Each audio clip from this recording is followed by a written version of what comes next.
Année 1847, territoire du Montana. Elizabeth Thompson se tenait seule près de la tombe de son mari Henry. La jeune veuve de 32 ans tremblait dans sa robe noire contre le vent impitoyable du Montana. Sa fille Mary de 8 ans s'accrochait fermement aux jupes de sa mère, pleurant son père. Henry Thompson avait été un bonhomme.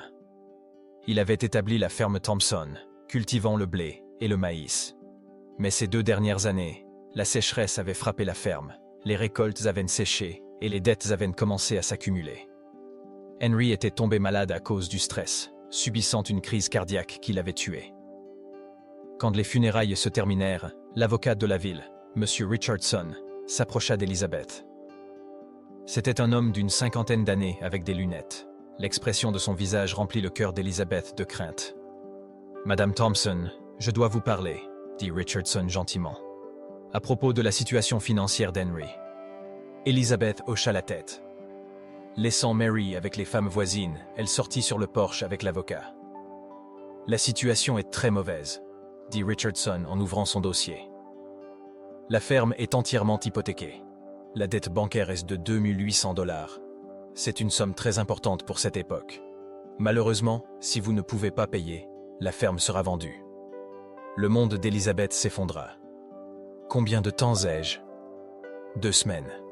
Si vous ne pouvez pas payer la dette, vous devrez quitter la ferme. » Elizabeth ne put pas dormir cette nuit-là. Elle pensa à chaque coin de sa ferme, chaque endroit qu'avaient touché les mains d'Henry.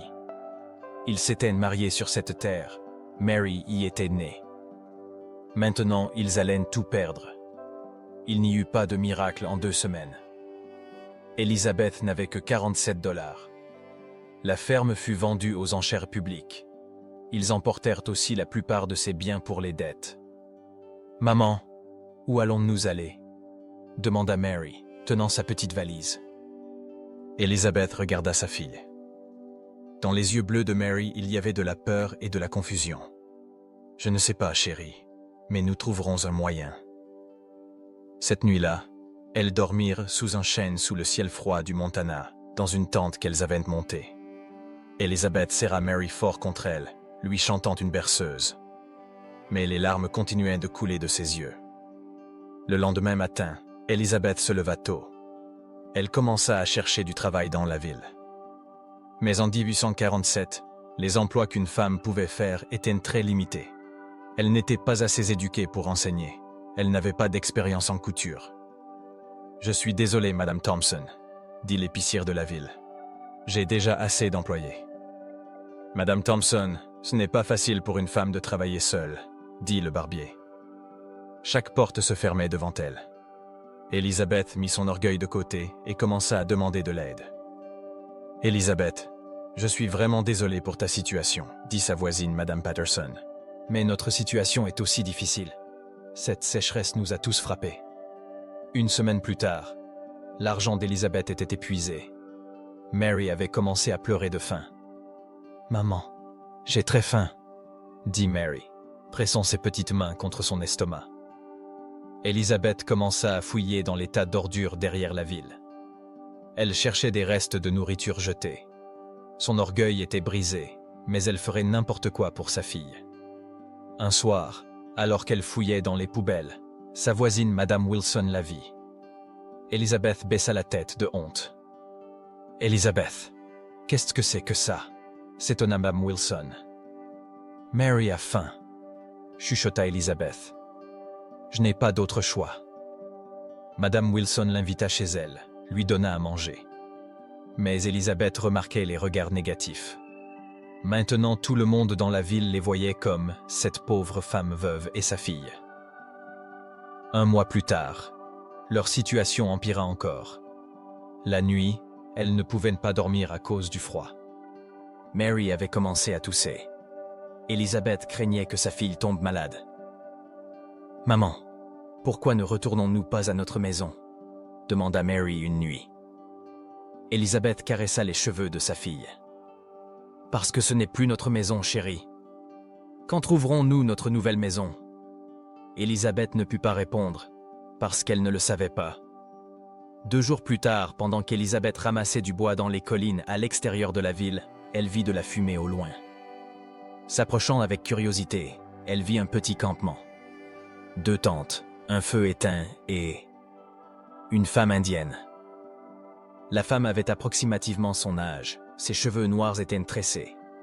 Elle portait des vêtements traditionnels indiens. Quand elle vit Elizabeth, elle se leva, mais ne s'enfuit pas. À cette époque, les relations entre Blancs et Indiens étaient très tendues. La plupart des Blancs voyaient les Indiens comme des ennemis. Elizabeth eut aussi peur au début, mais elle ne vit pas d'hostilité dans les yeux de la femme. La femme indienne mit sa main sur son cœur, puis l'étendit vers Elizabeth. Cela signifiait la paix. « Je suis Ayana », dit la femme dans un anglais approximatif. « Tu as l'air affamée. » Elizabeth fut surprise. « Je suis Elizabeth. Oui, nous avons très faim. » Ayana alla à sa tente, apporta de la viande séchée et des fruits. Elle les offrit à Elizabeth. « Pourquoi m'aides-tu » demanda Elizabeth. Ayana s'arrêta, réfléchit. « Moi aussi perdu. Mon mari mort. Tribu m'a expulsé. Toi aussi tu sembles perdu. » Elizabeth fut très surprise par ces mots. L'expulsion des femmes dans la société indienne était très rare. « Pourquoi t'ont-ils expulsé ? Je commerce avec hommes blancs. Tribu en colère, furieuse. Ils disent « Moi traîtresse, traîtresse ». Elizabeth comprit. Ayana aussi avait été exclue de sa société, comme elle. « Moi aussi je suis indésirable maintenant », dit Elizabeth. « Après la mort de mon mari, il ne me reste rien. » Les 2 femmes se regardèrent. Bien qu'elles viennent de races et cultures différentes, elles vivaient de la même douleur. « Où restes-tu » demanda Ayana. « Dans la ville, sous les arbres avec ma fille. » Ayana hocha la tête. « L'hiver arrive. Il fera très froid. Tu peux rester ici. » Elizabeth hésita. Vivre avec une Indienne. Que diraient les gens de la ville? « Mary, ma fille est très petite. Je ne sais pas. C'est le mieux pour les enfants, » dit Ayana avec détermination. Elle mourra dans le froid. Elizabeth réfléchit beaucoup cette nuit-là. Préserver son orgueil ou sauver la vie de sa fille? La réponse était claire. Le lendemain matin, elle alla au campement d'Ayana avec Mary. Au début, Mary avait très peur d'Ayana. Dans la ville, on disait que les Indiens étaient un sauvage. Mais Ayana était douce et patiente. « Cette fleur, » dit Ayana, montrant à Mary une fleur violette. « Bonne pour médecine. Toi à prendre. » Mary écoutait avec curiosité. Ayana lui enseigna beaucoup sur les plantes dans la nature, quelles plantes on pouvait manger, lesquelles pouvaient être utilisées comme médicaments. Elizabeth apprenait aussi beaucoup d'Ayana. Comment faire des chaussures en cuir, comment obtenir de la teinture à partir de matériaux naturels, comment sécher la viande. « Tu es très talentueuse », dit Ayana un jour, regardant les chaussures qu'Elizabeth avait faites. « C'est très beau. » Elizabeth se sentit fière. Cela faisait longtemps que personne ne la complimentait. Mais le plus surprenant était la connaissance commerciale d'Ayana. Elle faisait du troc avec les fermiers qui vivaient près de la ville, échangeant des fourrures, du cuir et des artisanates contre du blé, du sucre et du sel. « Comment as-tu appris cela ?» demanda Elizabeth. « Mon père était grand commerçant, » dit Ayana. « Il m'a enseigné ce que veut l'homme blanc, ce qu'il donne, comment négocier. » Elizabeth était fascinée. Ayana était en réalité une femme d'affaires très intelligente. 1 mois plus tard, Elizabeth fit une proposition à Ayana. « Je connais bien les gens de la ville. Tu es très bonne en commerce. Peut-être pourrions-nous travailler ensemble. » Les yeux d'Ayana brillèrent. « Que penses-tu ? Je ferai des articles avec les artisanates que j'ai appris de toi. Tu les vendras, nous partagerons les profits. » C'était un partenariat très inhabituel pour cette époque. Une femme blanche avec une femme indienne. Mais toutes 2 luttaient pour survivre. Elizabeth commença par faire des chaussures en cuir en utilisant les techniques qu'elle avait apprises d'Ayana. Ses designs étaient très uniques. Elle combinait l'artisanat de femmes blanches avec des motifs indiens. Ayana porta ses chaussures à la ville. Au début, les gens les regardèrent avec suspicion. « C'est très différent », dit le tailleur de la ville. « Mais l'artisanat est très beau. » La première paire de chaussures se vendit pour 3 $. Pour Elizabeth, c'était beaucoup d'argent. « Nous avons réussi », dit Elizabeth en voyant l'argent. « Ce n'est que le début », dit Ayanna en souriant. Les commandes commencèrent à augmenter. Les chaussures qu'Elizabeth faisait étaient durables et belles. Les dames de la ville les appréciaient. Puis Elizabeth commença à faire des sacs, encore dans le même style, avec des motifs indiens mais une coupe européenne. « Où as-tu eu ce sac ?» demanda un client à Ayanna. « Mon ami le fait, » dit Ayanna. « Qui est cet ami ?» Ayanna hésita. Donner le nom d'Elizabeth pourrait être dangereux. Mais le client insista. Finalement, Ayanna dit qu'Elizabeth vivait au campement et faisait les articles. La nouvelle se répandit rapidement dans la ville. Elizabeth Thompson vit avec une Indienne. Les gens de la ville furent scandalisés. Certains se mirent en colère, d'autres ne firent que cancaner. « Cette femme a perdu la raison, » dit Madame Patterson. « Elle met aussi sa fille en danger. » Mais un groupe de femmes pensait différemment. Elles avaient beaucoup apprécié les produits qu'Elizabeth faisait. « Après tout, elle fait de très beaux travaux, » dit l'institutrice de la ville, Mademoiselle Anderson. Et Mary a l'air très en bonne santé. Pendant les mois d'hiver, Elizabeth et Ayanna travaillèrent beaucoup dans leur campement. Elizabeth ne faisait plus seulement des chaussures et des sacs. Elle produisait aussi des gants, des ceintures et des chapeaux. Ayanna ne vendait plus seulement dans la ville non plus. Elle allait jusqu'aux villes voisines. « Dans la grande ville, nous pouvons obtenir plus d'argent, » dit Ayanna un jour. « Là-bas, les gens paient plus pour ce genre d'articles. » Les yeux d'Elizabeth brillèrent. « Combien de plus ?» Paire de chaussures, 6-7 $. Elizabeth resta sans souffle. Les chaussures qu'elle vendait 3 $ dans la ville pouvaient se vendre le double dans la grande ville. « Mais il y a un problème, » dit Ayanna. « Dans la grande ville, je ne peux pas vendre. Les gens ne veulent pas acheter d'une indienne. » Elizabeth réfléchit. « Alors j'irai. » Mary avait maintenant 9 ans. Elle aimait cette vie. Grandir dans la nature, apprendre beaucoup d'Ayanna la rendait heureuse. Elizabeth fit son premier grand voyage. Elle alla dans la ville de Fort Benton. Là, elle présenta ses produits. « C'est un style très spécial, » dit le propriétaire du grand magasin de la ville. « Je n'ai jamais rien vu de tel. »« Je combine l'art indien et européen, » dit Elizabeth avec fierté. « Très intéressant. Je peux faire une commande de 20 paires de chaussures et 10 sacs. » Elizabeth rentra chez elle avec beaucoup d'argent. Maintenant, leur affaire grandissait vraiment. À mesure que leur succès grandissait, les problèmes commencèrent aussi. Certaines personnes de la ville commencèrent à être hostiles envers Elizabeth. « Cette femme fait des affaires avec des Indiens, » dit le riche fermier de la ville, M. Harrison. « C'est dangereux. Elle pourrait les tromper. » La parole de M. Harrison avait beaucoup de poids dans la ville. Il commença à inciter les gens contre Elizabeth. « Elizabeth Thompson souille l'honneur de notre ville, » dit-il à l'église. « Elle élève aussi sa fille sur le mauvais chemin. » Certaines personnes arrêtèrent d'acheter les produits d'Elizabeth. Un jour, quand Elizabeth vint en ville, un groupe d'hommes la confronta. « Madame Thompson, » dit M. Harrison, « nous devons vous parler. »« À propos de quoi ?»« Ces travaux que vous faites. Cette proximité avec les Indiens est inacceptable. Vous mettez en danger la sécurité de notre ville. » Elizabeth regarda avec détermination. « Je ne fais que travailler. J'essaie de gagner de l'argent. Il y a d'autres moyens, mais pas de cette façon. »« Quels moyens ?» défia Elizabeth. « Qui m'a donné du travail? Qui m'a aidé?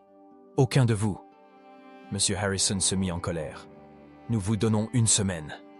Soit vous arrêtez ce travail et revenez en ville comme une femme décente, soit quoi? Alors vous ne pourrez pas rester en ville. » Le cœur d'Elizabeth battait rapidement, mais elle n'avait plus peur comme avant. Maintenant, elle se sentait forte. « Je ne fais de mal à personne, » dit-elle d'une voix ferme. « Et personne ne peut me dire comment choisir un chemin pour vivre. » Elle quitta le groupe d'hommes. Cette nuit-là, quand Elizabeth retourna au campement, elle était très contrariée. Ayanna comprit la situation. « Ils te dérangent, » dit-elle. « Ils veulent que nous quittions la ville. » Ayanna réfléchit. « Je suis habituée.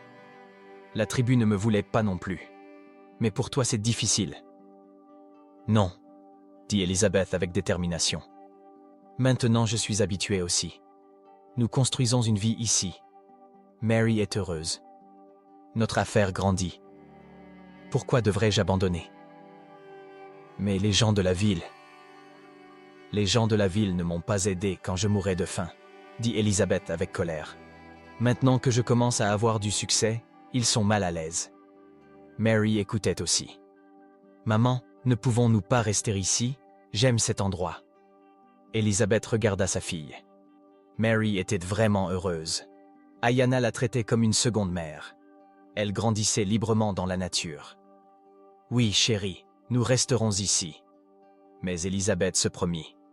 Ces gens de la ville me reconnaîtront un jour. Ils verront que j'ai réussi, que j'ai pu tenir debout sans eux. Quand l'automne arriva, Elizabeth prit une grande décision.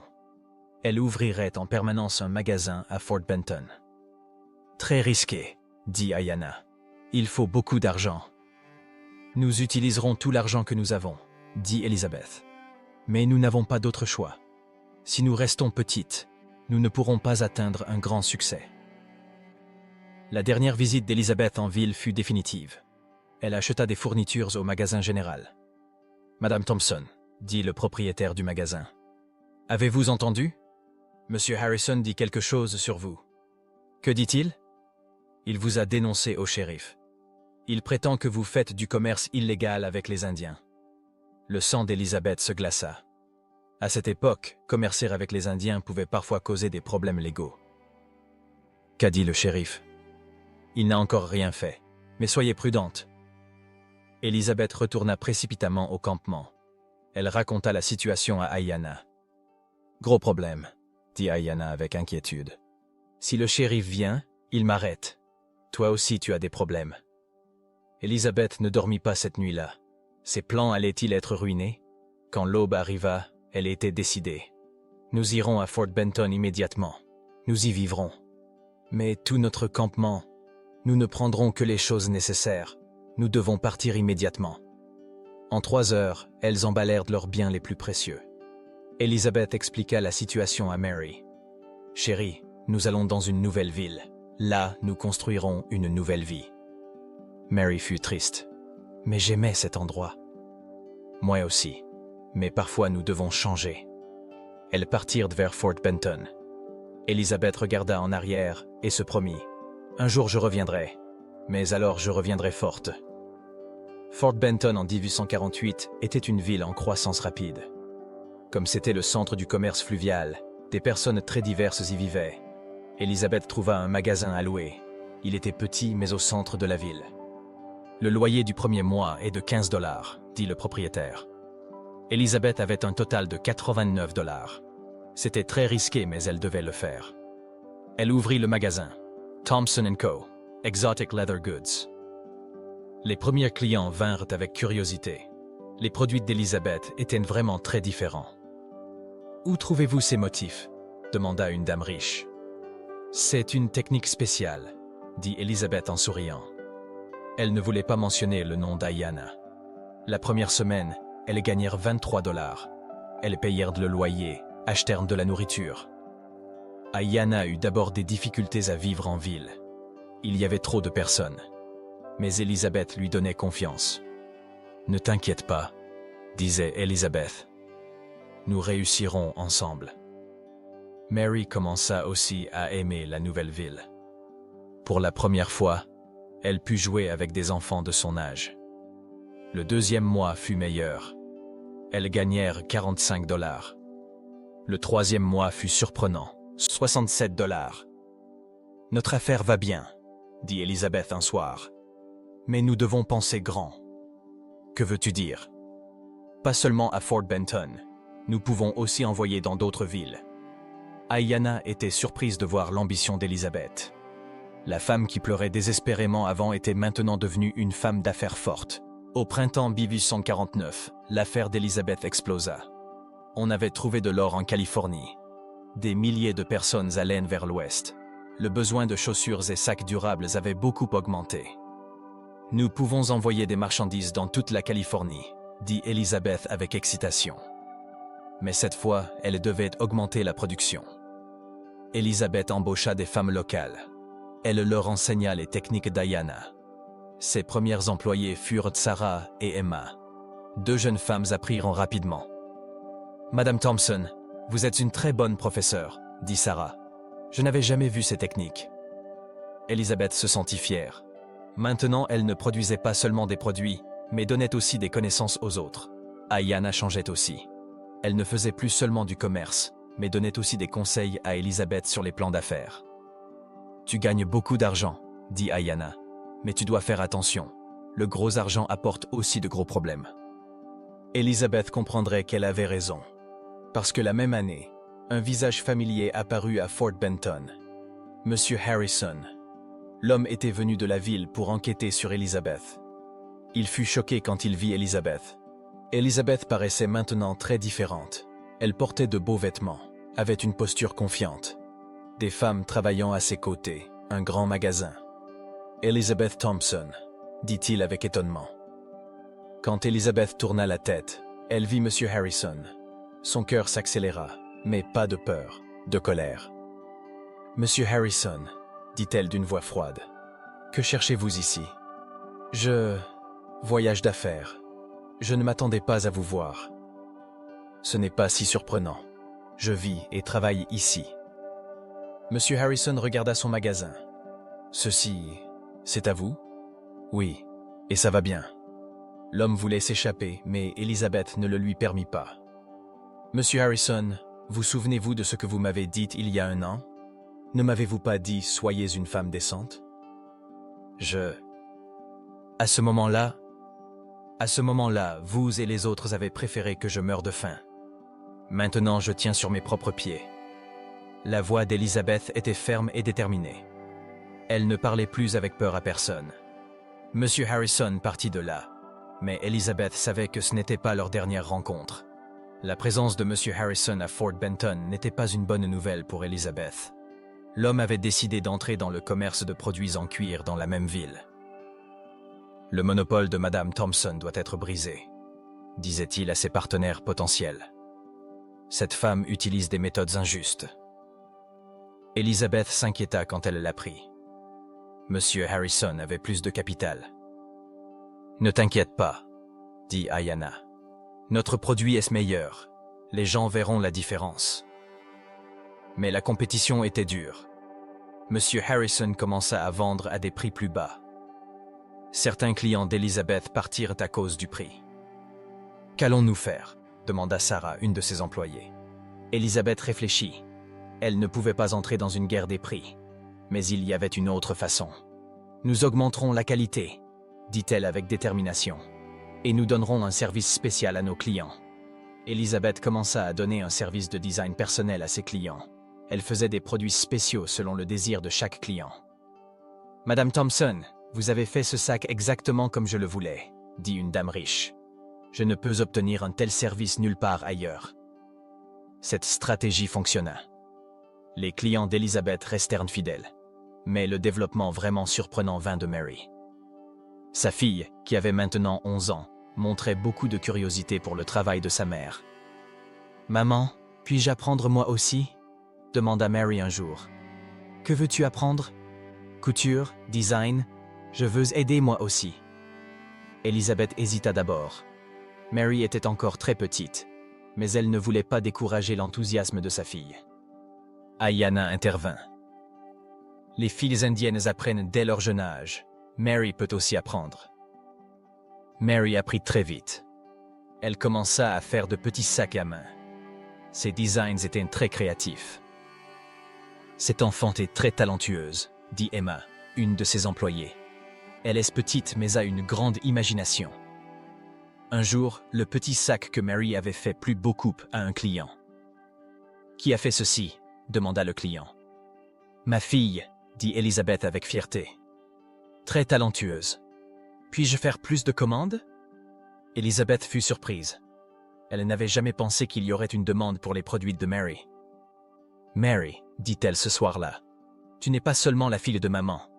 Tu es aussi une artiste. » Mary fut très heureuse. Pour la première fois de sa vie, elle se sentit précieuse. À l'automne 1850, un invité important arriva à Fort Benton. Le général Morrison était quelqu'un qui fournissait des approvisionnements pour l'armée. « J'ai entendu parler du magasin de Madame Thompson », dit le général. « J'ai une proposition spéciale pour vous. » Le cœur d'Elizabeth s'accéléra. Faire des affaires avec l'armée signifiait quelque chose de grand. « Je vous écoute, général. Nous voulons 2000 paires de bottes de soldats, mais elles doivent être très durables.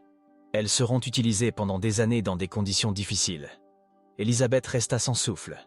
Elle n'avait jamais reçu une commande si importante. « Combien de temps avons-nous » ? 6 mois. Elizabeth calcula rapidement. Avec son équipe actuelle, il était impossible de faire ce travail. « Général, c'est une très grosse commande. Je vais devoir embaucher plus de travailleurs. Pas de problème, mais la qualité ne sera pas compromise. » Bien sûr, mais comment seront les conditions de paiement? La moitié d'avance, la moitié à la livraison. Les yeux d'Elizabeth brillèrent. Ce travail les amènerait à un très grand niveau. Cette nuit-là, elle parla longuement avec Ayanna. « C'est un grand risque, dit Ayanna. Si nous ne pouvons pas, nous perdrons tout notre argent. » « Mais si nous pouvons, dit Elizabeth, personne ne pourra nous mépriser. » Mary écoutait aussi. « Maman, tu peux le faire, tu réussis toujours. » Elizabeth se décida en voyant la confiance de sa fille. « J'accepte. » Pour la commande, Elizabeth forma une équipe de 15 personnes. Elle rassembla les meilleurs travailleurs de Fort Benton. Mais il y avait un problème. Monsieur Harrison essayait d'attirer les mêmes travailleurs. « Je peux payer un meilleur travail continu et dit salaire que Madame Thompson, » disait-il aux travailleurs. Elizabeth perdit quelques employés, mais les fidèles restèrent. « Madame Thompson, » dit Sarah, « vous nous avez toujours traités équitablement. Nous resterons avec vous. » Elizabeth fut très émue. Ce n'était pas seulement une relation employé-patron, il commençait à être vraiment une équipe. Ayanna joua aussi un rôle très important dans le processus de production. Comme elle avait beaucoup d'expérience dans le travail du cuir, elle contrôlait la qualité. « Ce cuir n'est pas bon », disait-elle sur certaines pièces. « Pour les bottes de l'armée, il faut plus solide. » Mary aidait aussi dans les petits travaux. Elle organisait les fils, séparait les boutons. Le premier mois fut très difficile. Les travailleurs apprenaient de nouvelles techniques. Le contrôle qualité était très strict. Au deuxième mois, ils commencèrent à trouver le rythme. Ils pouvaient produire 15-20 paires de bottes par jour. Mais au troisième mois, ils eurent un gros problème. Les fournisseurs de cuir augmentèrent les prix.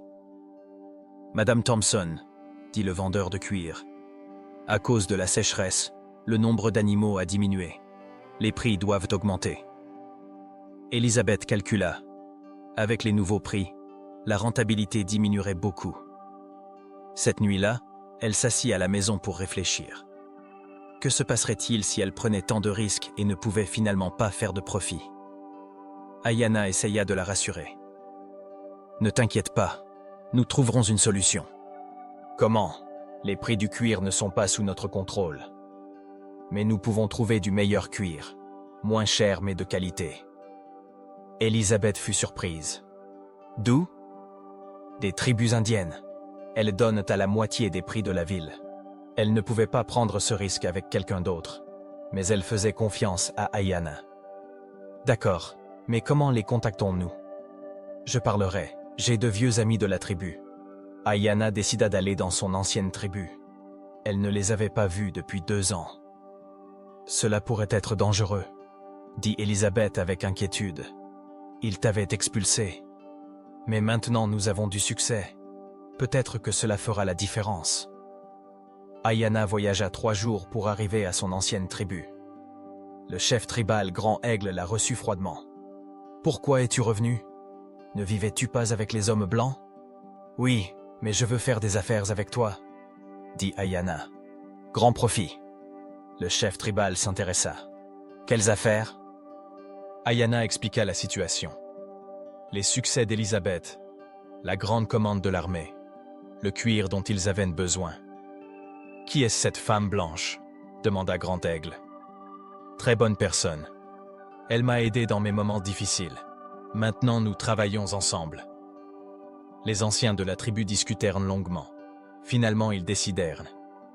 Nous vendrons nos cuirs, mais nous avons une condition. Laquelle?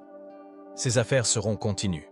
Pas seulement une fois, et notre fille participera aussi à ces affaires. Ayanna fut surprise. Quelle fille? Elle est noire, elle connaît aussi très bien le travail du cuir. Aile Noire était une amie proche d'Ayanna, une jeune femme de 25 ans, très talentueuse. Elle viendra aussi en ville? Bien sûr. Elle sera aussi notre représentante en ville. C'était un développement inattendu mais bon.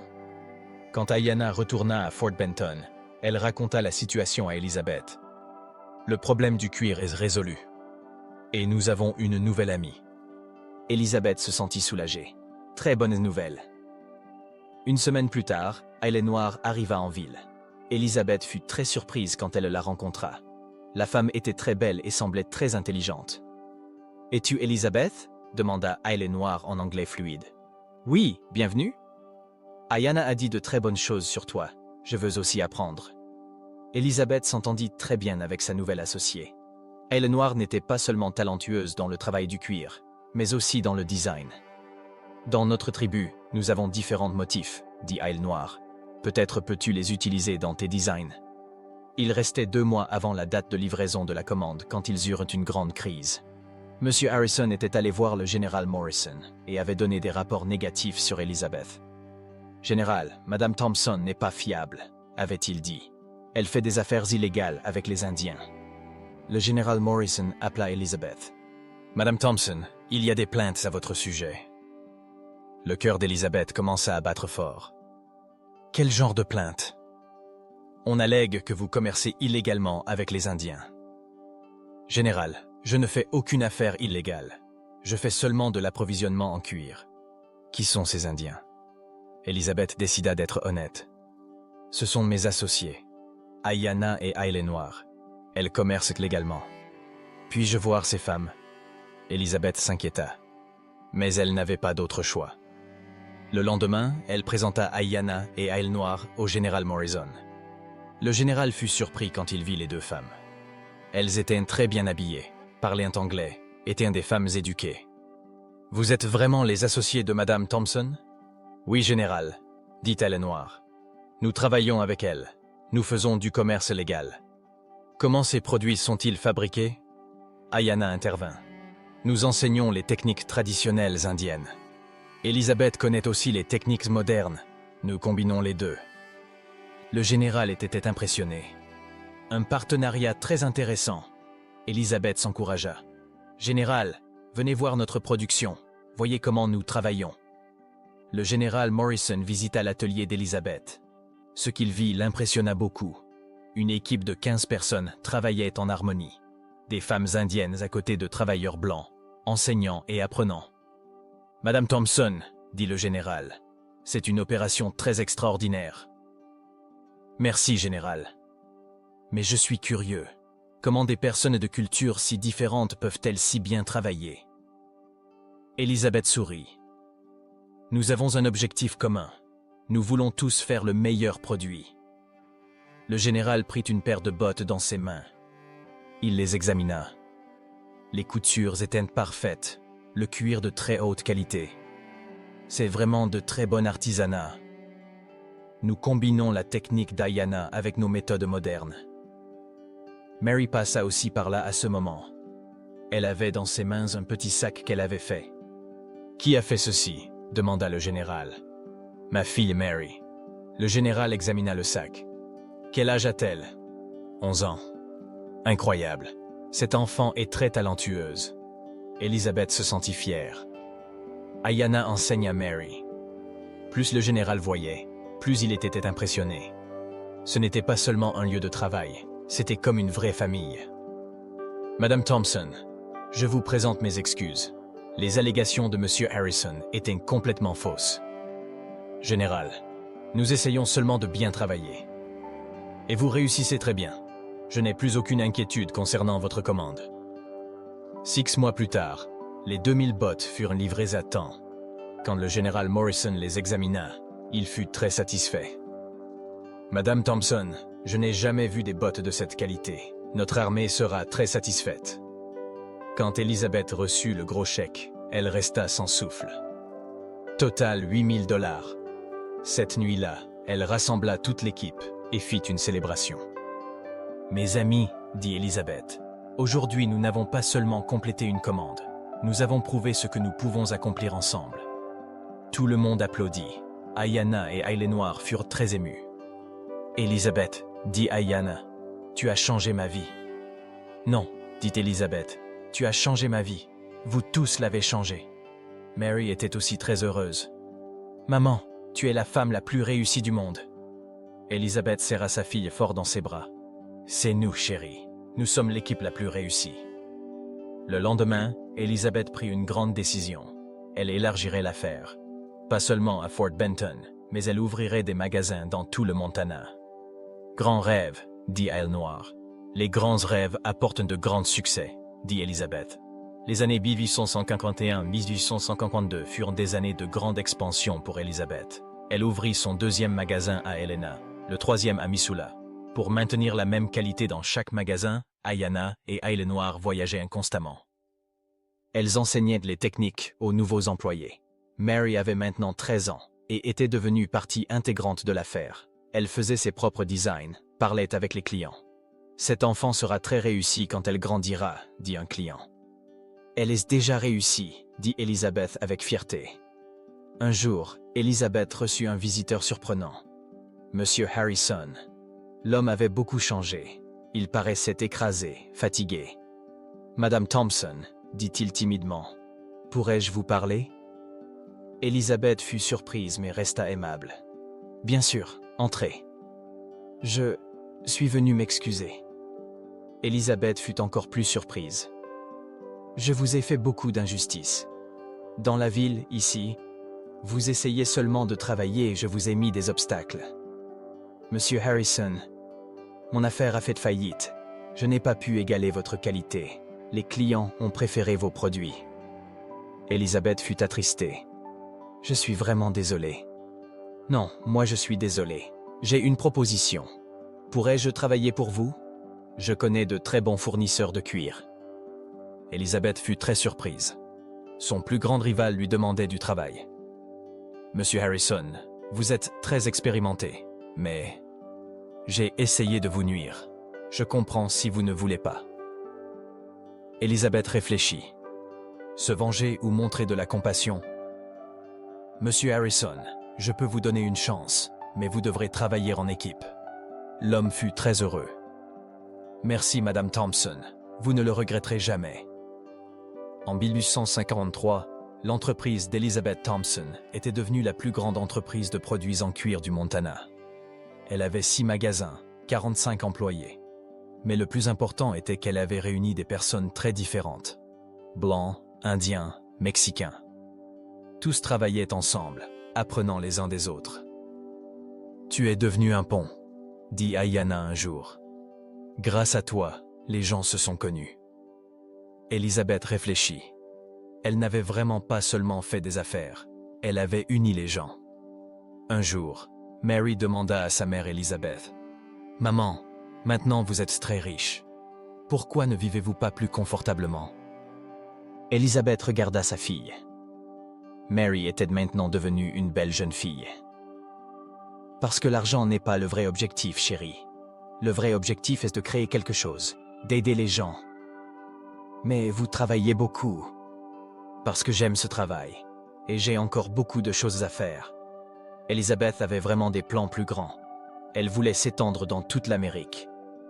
En 1854, Elizabeth reçut une lettre de Washington.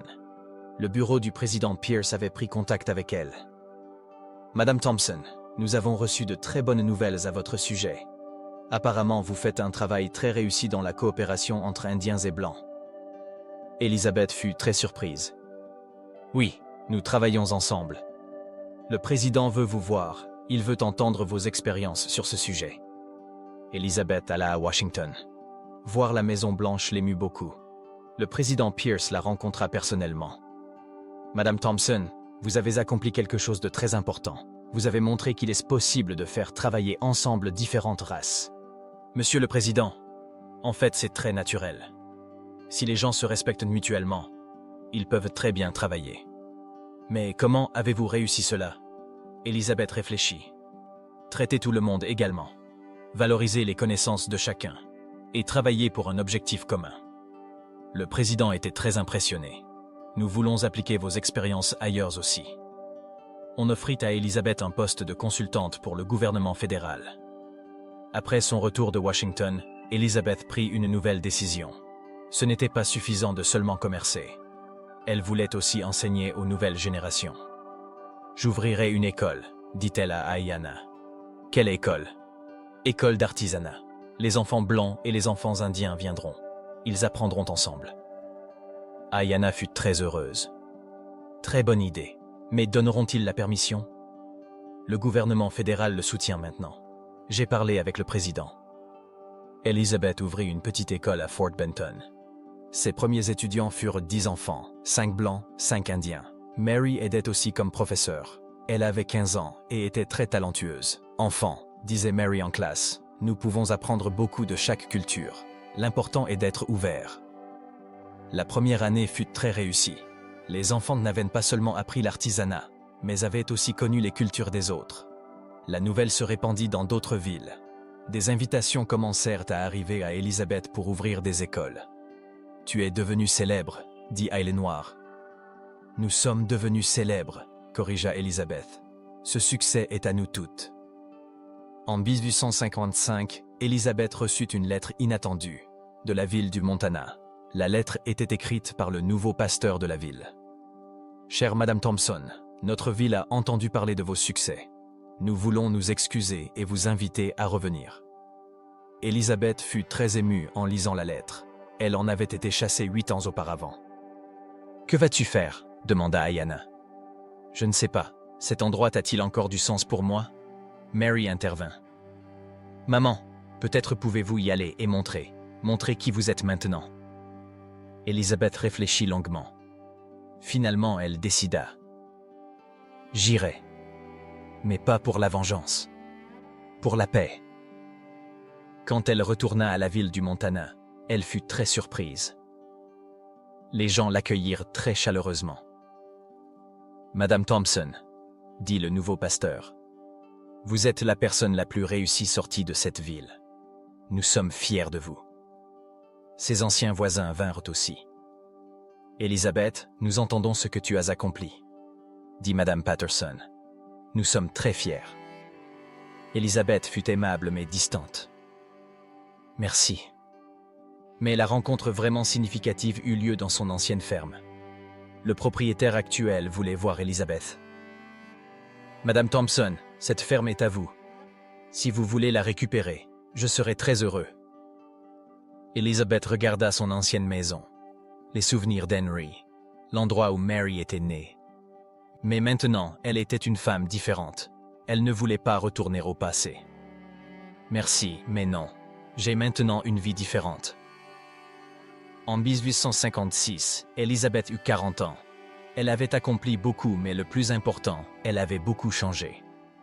Son entreprise opérait maintenant dans 12 États. Elle avait plus de 200 employés. Et le plus important, elle avait fourni du travail à des centaines de familles. « Tu n'es pas seulement devenu riche, » dit Ayanna. « Tu as créé une communauté. » Vraiment, l'entreprise d'Elizabeth ne faisait pas seulement du commerce. C'était un pont qui unissait différentes cultures. Mary avait maintenant 17 ans et était devenue une partie complète de l'affaire. Elle avait établi sa propre entreprise de design. « Maman, je veux continuer votre travail, » dit Mary. « Mais tu dois aussi trouver ton propre chemin. » « C'est mon chemin. Je veux aussi unir les gens comme vous. » Elizabeth fut très fière. Sa fille n'avait pas seulement appris à faire des affaires, mais avait aussi appris les valeurs. Ayanna avait aussi changé. Elle était maintenant représentante de plus d'une tribu. Elle était devenue défenseur des droits indiens. « Tu m'as donné l'exemple, » dit Ayanna. « Tu as montré ce qu'une femme peut faire. » Aylenoir avait établi sa propre entreprise. Avec ce qu'Elizabeth lui avait enseigné, elle avait créé son propre succès. Un jour, pendant qu'Elizabeth était assise sur son porche au coucher du soleil regardant les montagnes où elle avait trouvé le vrai amour, elle réfléchit à tout ce qui s'était passé. « Regrettes-tu jamais ?» demanda-t-elle à Ayanna, qui était assise à côté d'elle. Elizabeth sourit, regardant sa famille que le destin lui avait donnée. « Jamais, répondit-elle.